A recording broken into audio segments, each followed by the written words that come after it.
Morning to all of you. Myself Reena Chadha. आज मैं आपको पाठ 1 भाषा और व्याकरण पढ़ाने जा रही हूँ। भाषा भाषा अपने या दूसरों के भावों अथवा विचारों को समझाने का एक साधन होता है, जिसके द्वारा हम अपनी बात को दूसरों को समझाते हैं। भाषा के मुख्य 2 रूप होते हैं, मौखिक भाषा और लिखित भाषा।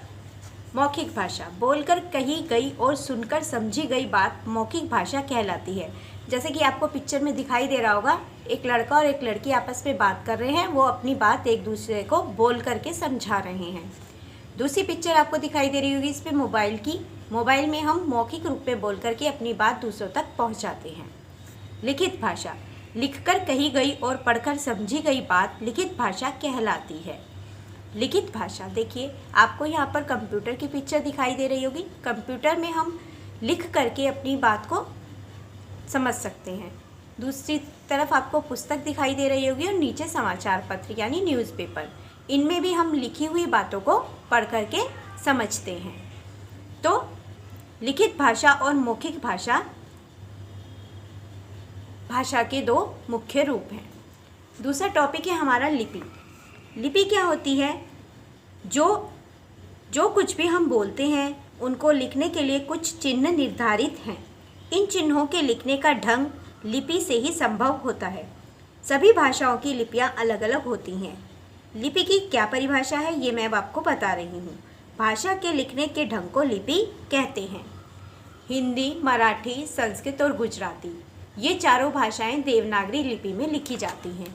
अंग्रेज़ी भाषा रोमन लिपि में लिखी जाती है।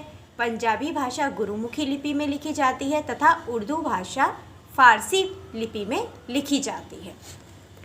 इसके बाद हमारा नेक्स्ट टॉपिक है व्याकरण। व्याकरण क्या होता है बेटा?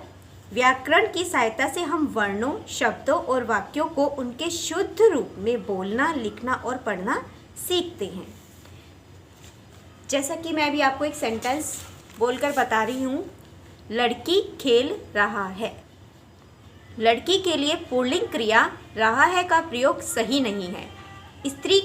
स्त्रीलिंग कर्ता के साथ क्रिया भी स्त्रीलिंग होती है, इसीलिए वाक्य गलत हो गया। सही वाक्य क्या होगा इसका? लड़की खेल रही है। एक वाक्य और मैं आपको समझाने के लिए बता रही हूँ। मैंने स्कूल जाना है। यहाँ सर्वनाम मैंने का प्रयोग सही नहीं है, इसलिए वाक्य गलत हो गया। सही वाक्य होगा मुझे स्कूल जाना है।